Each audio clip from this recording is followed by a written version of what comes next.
Okay, alright. Mu mawulire agakagwawo getulina essaawa zino nfanfe era ng'ono balinnya mu kimu mukwano gwa General Yoweri Kaguta Museveni amanyikiddwa nga Paul Mbiya namukadde ow'emyaka 92 ono ng'afugidde eggwanga erya Cameroon emyaka 42 bamaze okubeera nga bamukunkumula omukono mu kibya. Bino byonna biddiridde oluvannyuma lw'olunaku olwa Sunday okubeera nga akalulu kagenda mu maaso era nga boolaba bwe byabadde mu ggwanga erya Madagascar abantu nga beeyiye ku nguudo ne beekalakaasa nga bakoye effugabbi ery'eggwanga eryo. Kakati nno ebifaananyi byolaba birigenda mu maaso mu ggwanga erya Cameroon ng'abantu bamaze dde okubeera nga bayiwa ku nguudo era okusinziira ku mawulire genfuna kimaze okubeera nga kikakasibwa nti omusajja abadde avuganya Paul Mbiya namukadde w'emyaka 92 amanyikiddwa nga Issa Shiroma Bakare amaze okubeera nga alangirira nti nze namaze dde okubeera nga mpangula obuwanguzi era okusinziira ku bitongole ebyenjawulo byonna ebiri mu ggwanga erya Cameroon n'ebyo okwetolola ensi yonna byonna biraga nti omusajja ono amanyikiddwa nga Issa Shiroma Bakare era ng'oyo gwolaba ku screen abadde minisita w'omusajja ono namukadde Lulira Munyana afugidde eggwanga erya Cameroon emyaka 42 kakati yamulebya era yamuwangudde. Jjukira nti omusajja ono Paul Mbiya abadde ayagala kulamuza kisanja kya 8 era nga kyabadde aliko kyapuusinga okulaba ng'afuuka pulezidenti omulundi ogw'ekisanja eky'omunana. Saagala weerabire nti ekisanja eky'eggwanga erya Cameroon kimala emyaka 7 okubeera nga kiggwako. Bino byonna okubeera nga biri bwe biti mu mwaka ogwa 2028 Parliament y'eggwanga erya Cameroon yakozesebwa nga boolaba Parliament ey'eggwanga erya Uganda bwezzenga ekozesebwa mu kuggyawo ekkomo ku myaka n'okuggyawo ekkomo ku bisanja. Kaakati nno Parliament y'eggwanga erya Cameroon bwetyo omwaka gwali gwa 2008 yakozesebwa ne bajjawo kye tuyita remove of age limit ne bajjawo emyaka akawaayiro mu myaka era bano baakola ne kye tuyita ampuliriza grant immunity oba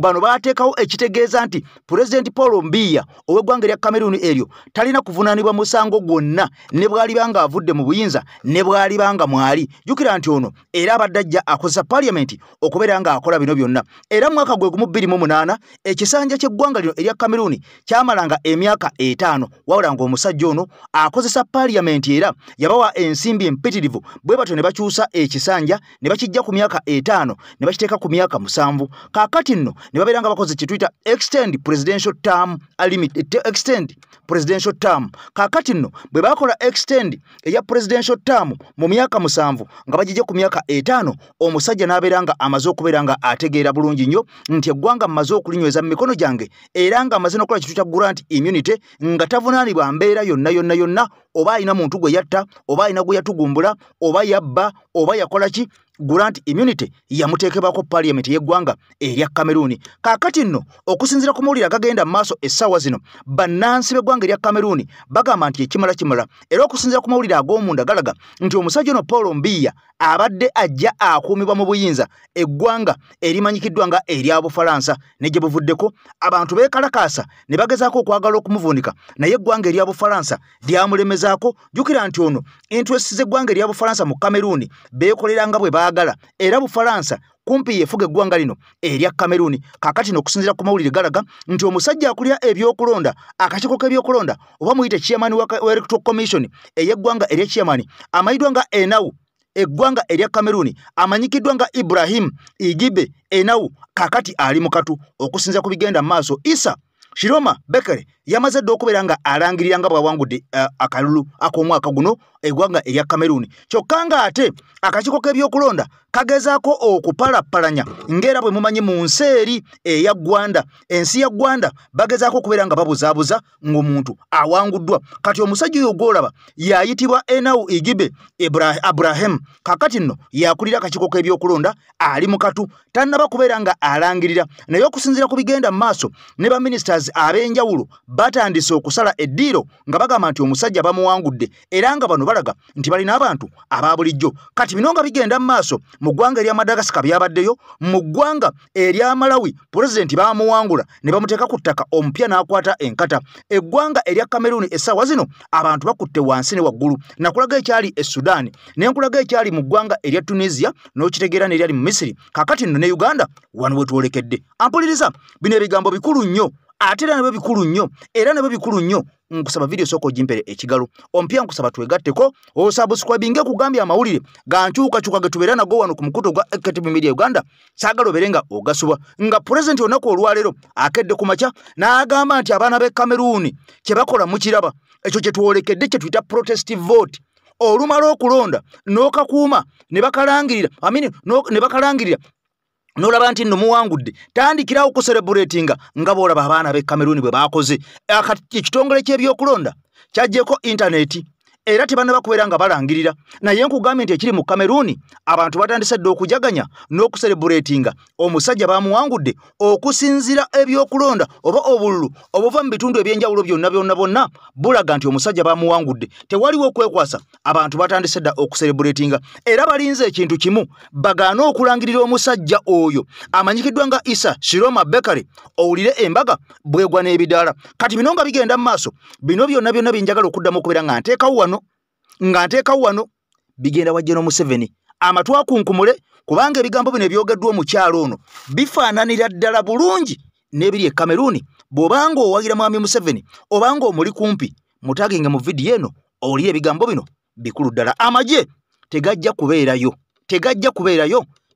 ku saidi ye.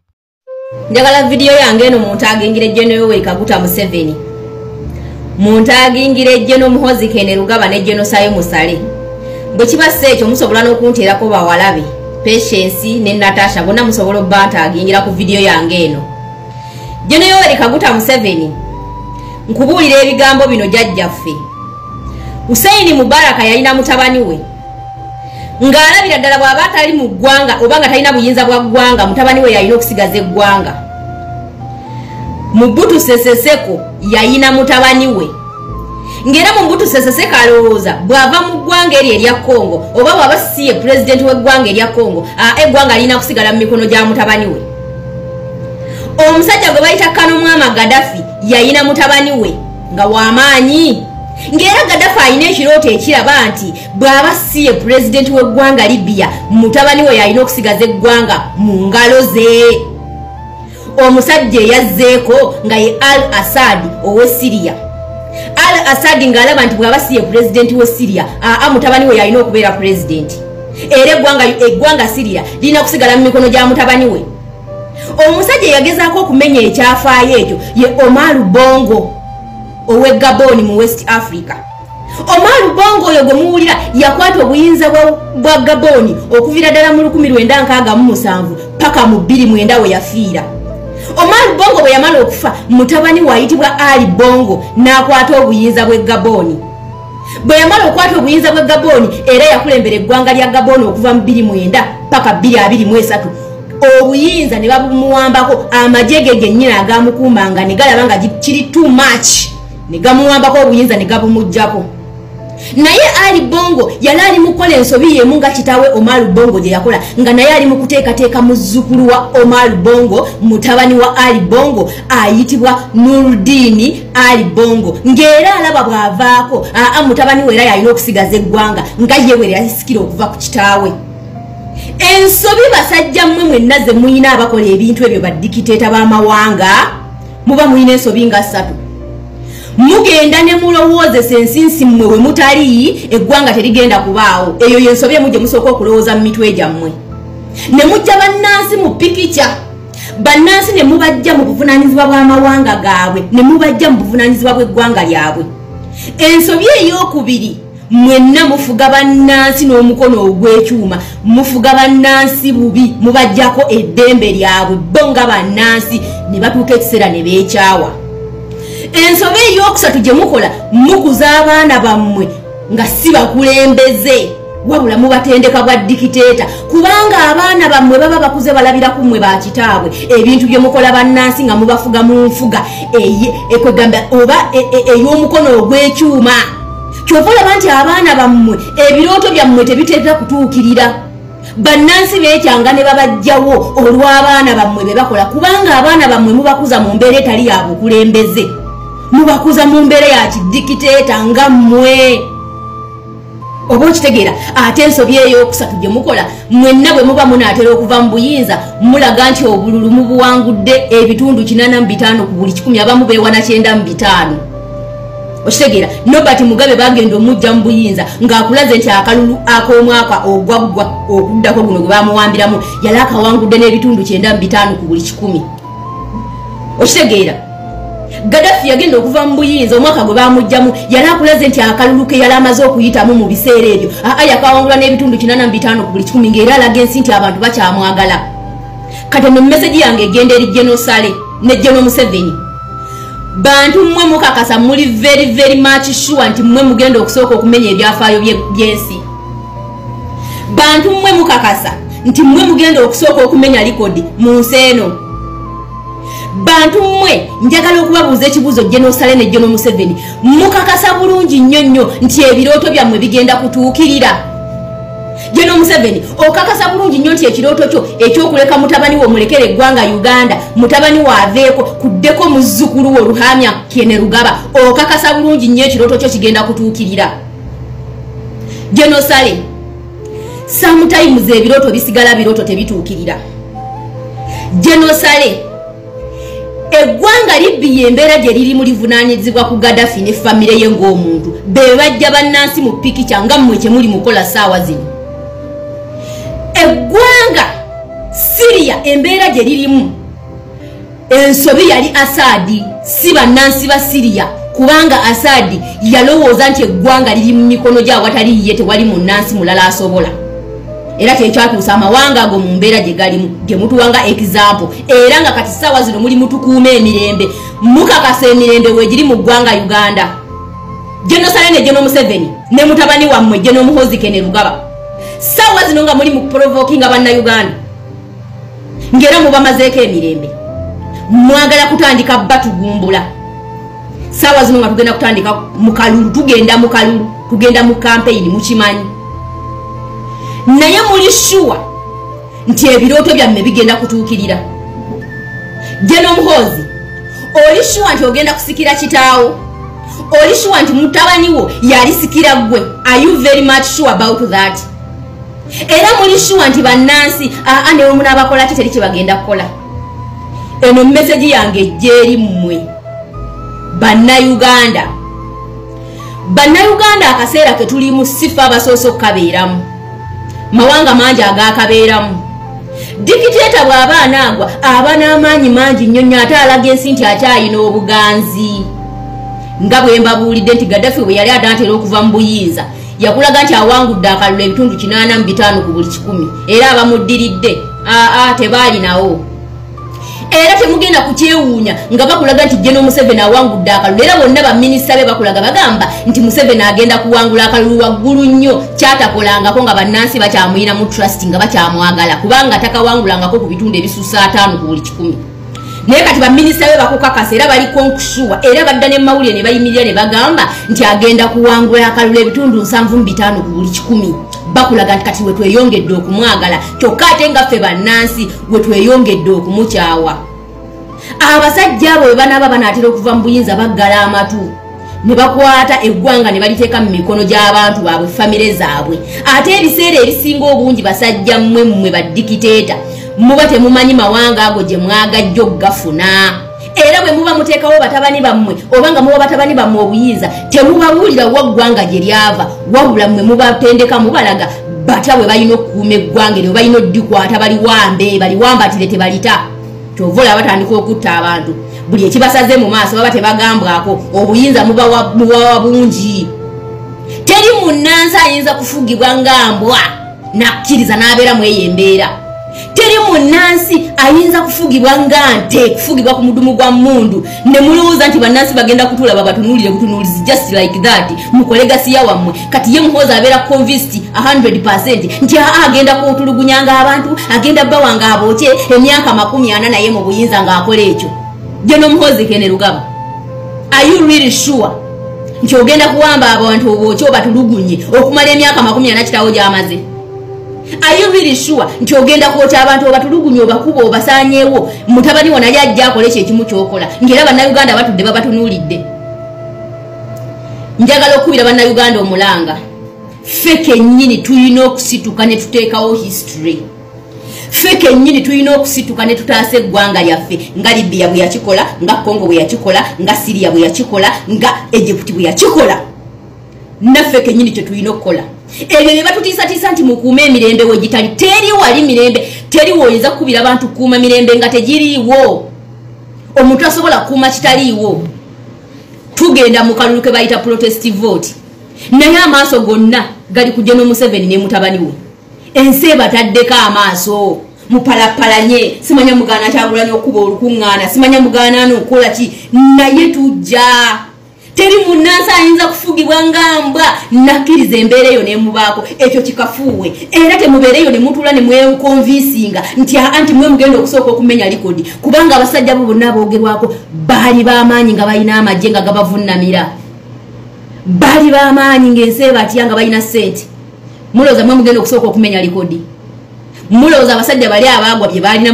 mwesibye mulina mulowooza mwe mulina obukodyo bw'amaanyi nnyo okubasinga ekyo temwerimba enesawa ya Kyagulanyi buno obuseera bwe tulimu bya Kyagulanyi ate teri agenda mumuyisa no one is going to outshine Kyagulanyi this is his time emyaka gyammwe giweddeko so please stop forcing things mukkirize omulanga gw'Abannayuganda gwe bagamba byabakama mukkirize omulanga gw'Abannayuganda muguwulire mugenda kutulaba kimaafi yammwe bajja kutandika basomako mu byafa gwe wena mukwano gwange atambula n'omukutu gwa AKTV Media Uganda oli mugagga nnyo kubanga otambula n'okumanya wuliriza nnyo gye buvuddeko nakolera akatambi ne nkutegeeza nti bukyansi ebaawo tewaliwo mukulembeze yenna yali afuuze kuweza byasa bitano oba kuweza myaka 50 ng'ali mu ntebe ne bwabanga alina amagye agafaanana gatya ne bwabanga alina bajjeno abafaanana batya ne bwabanga alina emmundu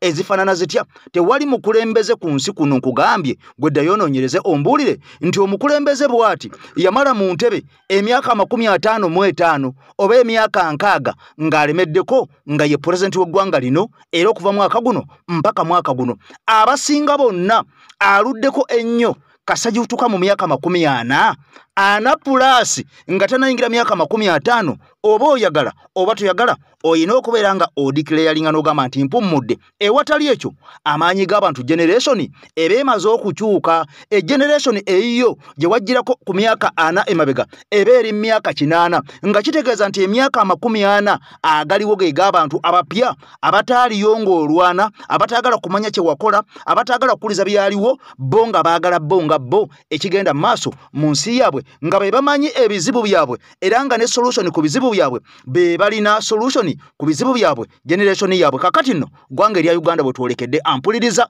era guno gwe mukisa gutusigazze gukka ogwa protest vote nkugambye nti amagye kasa protest vote etandika amagye tonyumya tegalina kye gakola tegalina kye gayamba gatunula butunuzi Madagascar gamaze ne gegatta ku bantu wenjogerya Cameroon gatunula butunuzi kasita mujjanga mwenna musazeewo ne muga nti ekimala kimala tukalonde olumala okukalonda tukakuume olumala okukakuuma bakabale olumala okukabala bakalangirire tutandikirewo okucelebratinga kubanga tukimanyi nti polozi zonna gwe ne boonookozesa otya akakiiko k'ebyokulonda twakuwangudde dda kati bino byabadde Madagascar soka oli byabadde Madagascar nga tonawulya by'e Cameroon ate nga tulindiridde ebigenda ogenda maaso mu ggwanga Uganda ampuliriza tukomewo obadde okimanyi nti president wa Madagascar kyenkana bamugjeeko abeekalakaasi baasituka ne batandika okwekalakaasa e Madagascar owulira nga tebalina wadde akamundu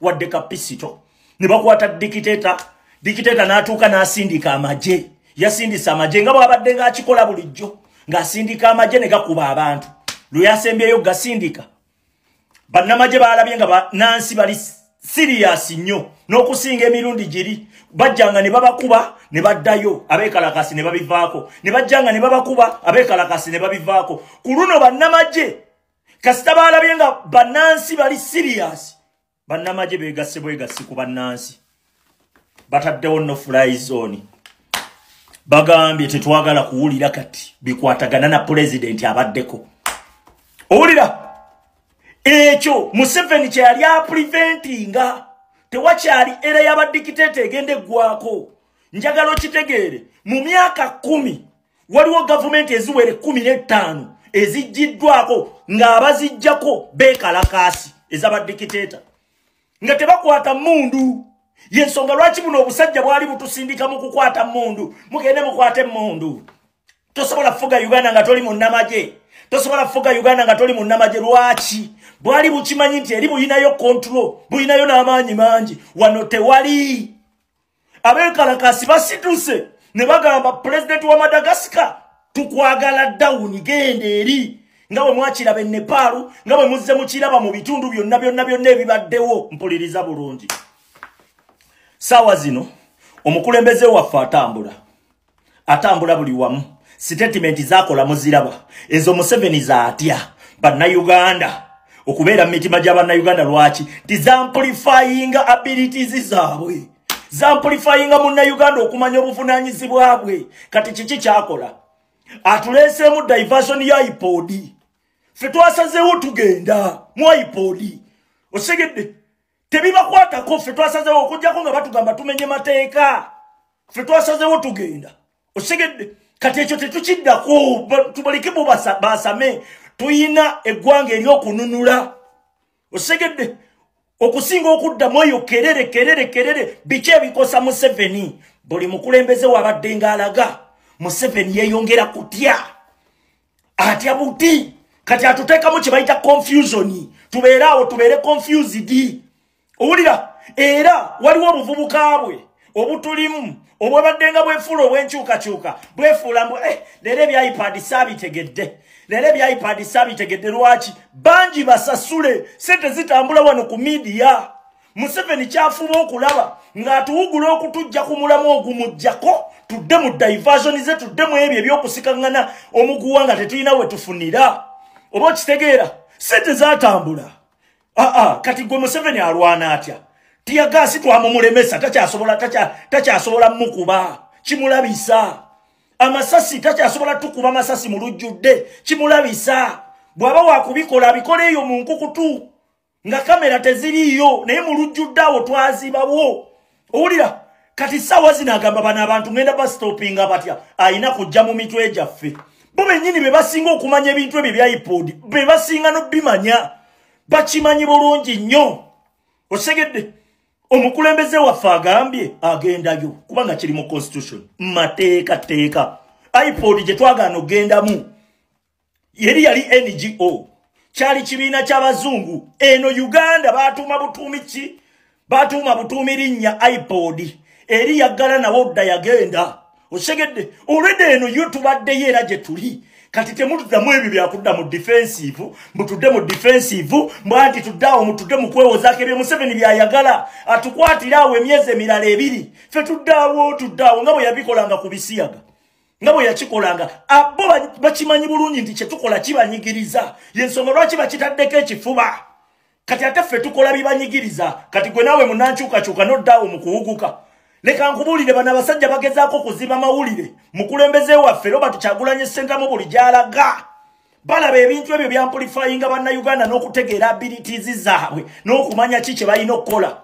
Obusajja bwatusindikanga mu mmundu. Mugende mu mmundu. Musitule mmundu. Tosobola kufuga Uganda nga toli mukwata mmundu. Kumbe bukimanyi nti eno era bw'oyita eyo oyinza omalayo emyaka emirala 5. Naye wano wangu nnyo omukulembeze n'akugamba tugenda yita mu mateeka okujjako Museveni era tugenda mmujjako. Kati owe Madagascar wuyo naye bamulivudde. Njagala otegeera akagambo kano. Tewaliwo gavumenti ya amaanyi. Tewaliwo gavumenti nnafu ng'eri mu buyinza. Naye zonna bazze bazivuunika nga tebalina mmundu. Lwaki? Kitegeeza abantu bo b'amaanyi nnyo. Bano bajja kujja bakulimbe wano birala wano n'eri byali birala. Naye abantu we baasalawo okukola statement tebyakola makulu ebirala. Kakati nno bino byonna nga bigenda mu maaso nga bwe mbikutegeezezza nga bw'obiwulidde nga bw'obinnyonnyose saagala okankane saagala otiitiire kubanga gye mukoma okutya gye mukoma okutiitiira enensi ebeera yammwe era gye mukoma ogitiiririra ne mugaana okuyiwawo omubiri kitegeeza nti ebigenda mu maaso ebikyamu bijja kwongera okubeera nga bigenda mu maaso nga tewali agenda kubeera nga ajja ataase nga ajja ayambe. Nkutegeeza nti Paulo Mbiya alina emyaka 92 era ng'onafugidde eggwanga lya Cameroon emyaka 42 kaakati amulivudde ate abadde minisita we amanyikiddwa nga Issa Shiroma Bekale era ng'ono gye buvuddeko yasalawo n'asala eddiiro n'agamba nti omusajja ndekeddawo okukolagana naye. Nkutegeezeza nti bano baakozesa Parliament ne bakyusa constitution ekisanja ekyali eky'emyaka 5 ne bakiteeka ku myaka 7 era kakati bano omusajja abadde alamuza ekisanja kya 8 jukira nti ono musajja mukadde muzibu era bano bateekawo n'ekituyita grant immunity ewa president nga takyakwatibwako tayinza kuvunaanibwa talina kyakolebwako mu ggwanga lino erya Cameroon ne bw'aba avuddeko kabenga yatugumbula abantu n'akozesa emisango gyonna egifaanana gitya baamukuuma nga Parliament yeemukuuma. Kakati nno omusajja ayolekedde akatu ali mu katu okulya ne komba esowani era ng'ono ye chairman oba muyite byabakamaweeri amanyikiddwa nga Enawu Egibe Abraham ali mu katu atuyana zikala bannansi bamaze dda okumanya ebituufu ebyavudde mu kulonda kyokka ate naye bakama be baagala alangirire birala ebitaavudde mu kulonda baagala eyawangudde bamuggyeko obuwanguzi baddire ataawangudde gwe babeera bawa obuwanguzi kyokka nga n'ebitongole byonna okwetolola ensi yonna ebyo ebiwangalira mu mawanga ag'enjawulo bepo n'ebyo ebiri mu ggwanga erya Cameroon bigamba wante wali kuwannaanya omuntu eyawangudde akalulu yabadde ku opposition Issa Shiroma Bekale. Kati bino binanga bigenda mu maaso mu ggwanga erya Cameroon ate saagala werabire ne mu ggwanga Uganda twolekedde 226 ampuliriza akasandali akandanda mwalaba abaana b'e Kenya kye baakola bwe baali baagala okutigaatiga ssemateeka waabwe ono omusajja aliyo president abaana b'e Kenya baakikola. Era geno kakana ng'omusajja bamulemesezza byali agala okubeera nga apulaninga ng'abikopye ku nsi emu emanyiddwa nga Gwanda. Kaakati bwe yagenda mu Gwanda bwe yatuuka mu Gwanda baamubuliifinga nti kola booti ne booti ne booti ng'ayagala addeyo mu ggwanga erya Kenya abe implementing Abannakenya ne bagamba togunywa oguwanda. Era geno kakana nga ne embassy y'eggwanga eryaffe erya Uganda abasajja bajookeddemu ne twebuuza ffe twali tuziiza gwaki kubanga ffe si ffe twawa omwagezi omusajja oyo abeere nga tigatiga constitution yaabwe. Kati mwaludde buvuddeko omukyalo yayogera Sise yavudde n'ategeeza nti waakiri okufa n'obutanyagwa waakiri okusanjaga abantu okutirimbula abantu naye nga mwami Museveni oba NRM ekomyewo mu buyinza era ono yawadde nnyo much emphasis ku bitundu ebya Buganda okutugumbula abantu nga kwasinze okussa essira mu Buganda naddala Masaka mu kibuga kya Ssaabasajja Beponeyo Eruweru ate era ampuliriza ewaafira abantu 10,000 enkuyanja n'enkuyanja nga mwami Museveni ayingira mu bukulembeze obw'eggwanga Uganda mu mwaka ogwa 1986. Kakati nno bino byonna wadde tubiwulira tubitegedde tubiwulidde naye kye tugenda okukola kiri kimu ye protest vote nga bwe kikoleddwa e Madagascar nga bwe kyakolebwa Sudan nga bwe kyakolebwa Egypt nga bwe kyakolebwa Tunisia nga bwe kyakolebwa mu Libya nga bwe kyakolebwa mawanga amalala gonna ge mutegedde nga Nepal. Kakati nno ne Cameroon abaana batandise dde okubeera nga bakikola ne wano tugenda kubeera nga tukikola era mbabuulira protest vote Kyagulanyi agenda mu ntebe sooka oli ebigambo by'omukyalo ono n'engeri y'omusajja ono jammatiza mu nsonga eno oba oli awo ojja kufuna ky'oyigamu kubanga bikulu nnyo biri sensitive nabikola dda naye tulina okuddamu tubitegeere. Nkomewo nkubuulira amawulire ogenda kutya abasajja bwe naawangaala ebyo nja bigenda mu kansoke mbazannyira akatambi ka Sise Namuju muleme kugamba nti mpaayira akatambi kekano. Weta Masaka bagisako linze. Weta Masaka kuleta Luwero oba kutingana naye nga tubikomeza omwenale. Weta Masaka kuleta Luwero oba kutingana naye nga tubikomeza omwenale. Oba kutingana naye nga tubikomeza omwenale. Nkwale wali kuiza byanyalo mbiso. Oweza gundi wange. Gundi mukwano mwena mwana bali wanonze teri muntu mukwano wa mpala mwetanze okusinga na mutaawo ngwe muntu mukwano wange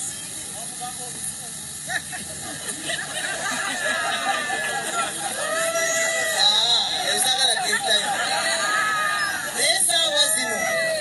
esaawa zino ndigwenaaleero ndigwani njagala enaaleero abagamba akasembayo. Mu bigambo bye muwulidde ebyo byabadde biwanvu Sise Namuju akikkaatiriza nti bo gye baabadde mujjukire ono be bano abaakola akabinja ka Muhoozi aka Piero U era be balina kamanda w'amagye nga yali emabega w'ekibiina kyabwe gye yabadde azze nabbirako abantu b'e Buunga Sub-County ku Lutambi era Kazindaalo nti twasaakolinze oba kubatta tugenda kubatta. Imagine. Naye wano wo akalulu tugenda kukawangula. Tujja bisanga mawulire wonna. Nti Museveni yabatuma mission n'abagamba nti bammemba ba parliament abe NRM abaasigala batono era muyina okukikola nga bwe mwali muwera 10 kyekyabaawo munoonye 10 ekyo kidde. Kakati yessaawa Sise Namuju omukenuzi abadde yakasibwa olw'obuwumbi obwasangibwa mu nnyumba ye obutaategeerekekwa bwali bwavaawa. Ono agambye nti ke kaseera batta abantu ku lw'ebifo mu Buganda. Ebifo byasinze okusimbako essira ayogeredde Buunga Sub-County kiri mu Bukoto East Constituency mu district y'e Masaka. Ab'Ebuddu gy'asinzidde so si Lwengo ewuwe. N'agamba weewaawo nga newankubadde nga Museveni yatuwa ekiragiro yatugaana okwegatta ne bali naye kati tugenda kufiirawo oba kutta twette. Omukazi alina okusibwa. Endala district gy'akootinze agambye Guleeta Luweero. Guleeta kitegeeza Nakaseke eyo yonna mu Lukoola n'eruddawa yonna. Kitegeeza paka yiri eri ngoma. Beetesezza dda okutemula abantu. Ngero olutalo gye lwatandikira nga lwatwala abantu bammwe Sise Namuju asuubiza nti ku kino ekigenda okubeerawo kigenda kukomawo mu Guleeta Luweero twasaakolinze. Okusaakolinga kankibannyonnyole kuba kuteeka mulaka ng'okutta emaapu n'ogamba weewaawo ate nga mbajjukiza olukuŋŋaana olukyasinze okubeera olunene lunyenye n'emiti Nakaseke ewasinga obubbi bw'ettaka ewasinga olukongoolo ng'era ye yalibadde Mekka. Ensi ensuubize Museveni gye yajja ng'asuubiza ebye yasuubiza ng'ajja mu buyinza bali bubi era Kyagulanyi bwe yabadde eyo bamuwadde obuwagizi obutenkanika kwe kugamba nti n'emiti gyenyenyenza ataasobodde mulabako ku kkubo yawalampya omuti gw'omuyembe mu ttabi erisembayo Apex alabe ku mukulembeze w'abantu. Kati ekikolwa ekyo Sise Namuju akiwaako obujulizi nti yataddemu ssente ze tezigenda mufa bufi kuba sipiiki yonna bwe yamaze okugikola n'abayingiza ekisenge abaabaddewo abawe ku nnyama era ennyama yagibawadde n'agibagabula ne bagenda nga bakitegedde. Nja kugamba mu by'obufuzi engeri nti akaseera kasemberedde eyo yabadde last supper mulyeko nga situnnabatemula. Abamanyi ebyafaayo bya bannabuddu ewaffe e Masaka olw'okubanga Museveni tawagirwa yeewaali ebijambiya ebyatemula bakadde baffe mpaka kutuusa MP omuwaayire omugenzi Seggirinya kubanga ne mu bulambo bwalimu kati nga mugenzi Mukama amuwummuze mirembe. Gavumenti tereetanga bujulizi ku ssimu yonna gye yakuba ku buvujjirizi obwaleetera ekitta bantu mu bannalwengo abakadde abawedde emirimu abattibwanga n'amajambiya. Kati Sise akikonyeemu era n'akakasa ku kika ky'obutemu bwe tutategedde nti oba kwetta twette. Eno siina gwe mmanyiyo muntu yenna aleeta butemu mu opposition. Opposition ya kakati ya birowoozo Mugisha Muntu mulaba atambula, Bobi Wine atambula. Ndabanga ne bano bakazannyirizi abajja mu reesi nabo bataddewo okutambula tewali ateeberezebwa yadde alinibwako intelligence nti ayina abantu bagenda okutemula. Kakati nno bwe tuba tulwanyisa omuntu omu kubanga omuntu omu ye yaleeta bino byonna byogenda okuwulira mu katambi kaffe kano koolaba kenkulaga. Yali muntu omujja no Museveni ye yatuuka mu ntebe y'eggwanga Uganda n'ayagala ogifuula eyiye.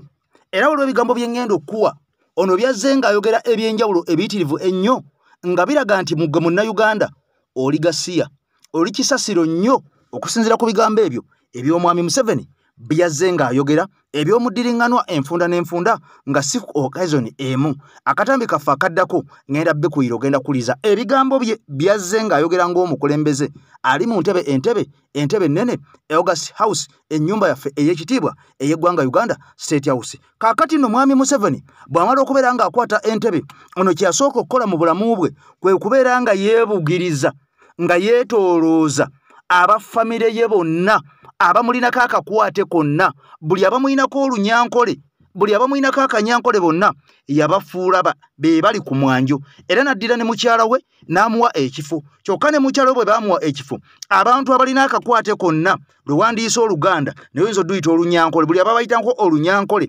bonna be babeetoolodde, nga kitegeeza nti okusigukula mwami Museveni oba osiguukuludde famire eriko emuti ogutapulutu, okuliko emirandira, okuli amatabi, okuli amakoola, okuli ebibala, si muntu omu wabula kirimba oba kayite kalimba ak'abantu abayitirivu ennyo be tulina okusiguukulula. Era nga bizze byogerwa enkya n'eggulo nga bw'olaba ebifaananyi byonna byenkulaga eby'enjawulo bino byonna, bano bonna baleratives aba mwami Museveni, bano bonna baleratives aba mukyala Museveni, bano bonna babayinako akakwate, babayinako akanyankole, kubanga babayinako omusaayi, babayinako Oluganda. Tewali gwe nkulaze wano atabayinako kakwate, nga kitegeeza nti obufuzi bw'eggwanga Uganda, obukulembeze mu ggwanga Uganda bwatuuka mu nju emu ne busalawo bubeere omwo. Era nga wenjogerera bino, era pulaani ezimu kuzigenda mu maaso, baagala kubeera ng'ate bakomyawo omutabani atabere ng'asikira, nga kitegeeza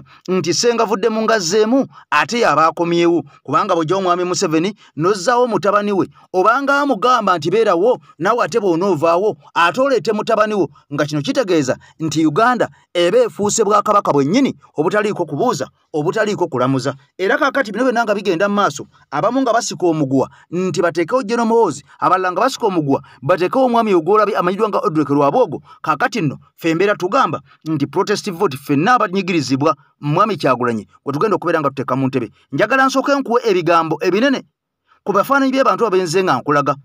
Omu ku omu akola mulimu ki? Ayita atya Museveni? Ayita atya mukyala we? Beeyita batya? Beinako kakwate ki? Bonna nga bw'obalabye mu katambi kano, njagala okawulize bulungi nnyo. Ampuliriza ogenda kutya abasajja bano tebatwetooloola. Family members of Uganda's President Yoweri Museveni in his government. 1. Janet Museveni, Minister of Education and a wife to the President Yoweri Kaguta Museveni. 2. Muhoozi Kainerugaba, he is the Chief of Uganda's Defense Forces and son to the President of Uganda. 3. Salim Saleh. Saleh is Presidential Advisor, former Minister and a brother to Yoweri Kaguta Museveni. 4. Bright Ramirama. Bright is a cousin to the President who serves as the Minister for Animal Industry. 5. Shedrack Nzere is a stepbrother to President Museveni who serves as the Senior Presidential Advisor on Defense. 6. Miriam Karugaba.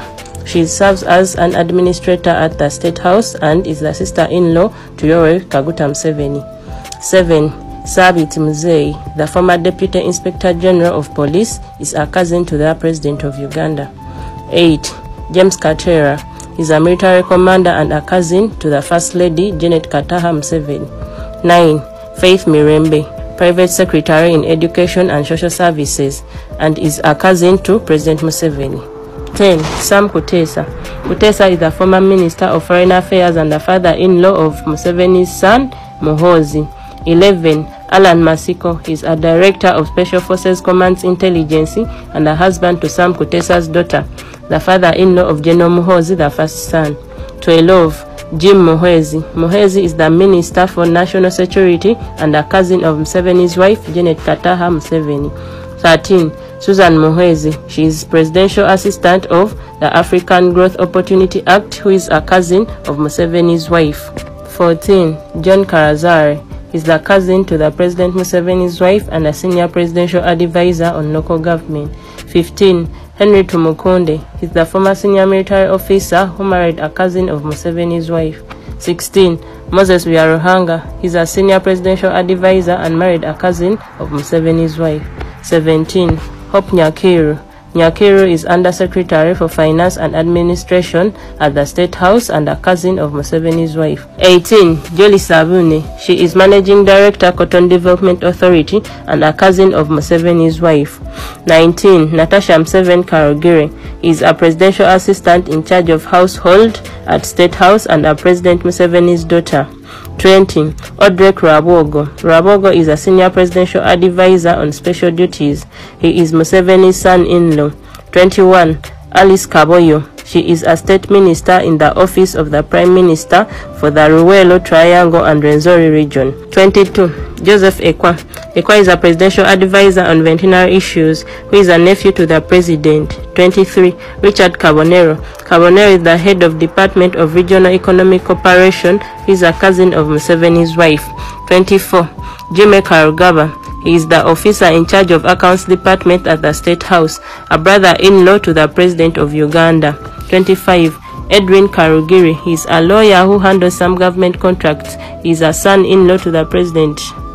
President Yoweri Museveni has ruled Uganda since 1986 after the Bush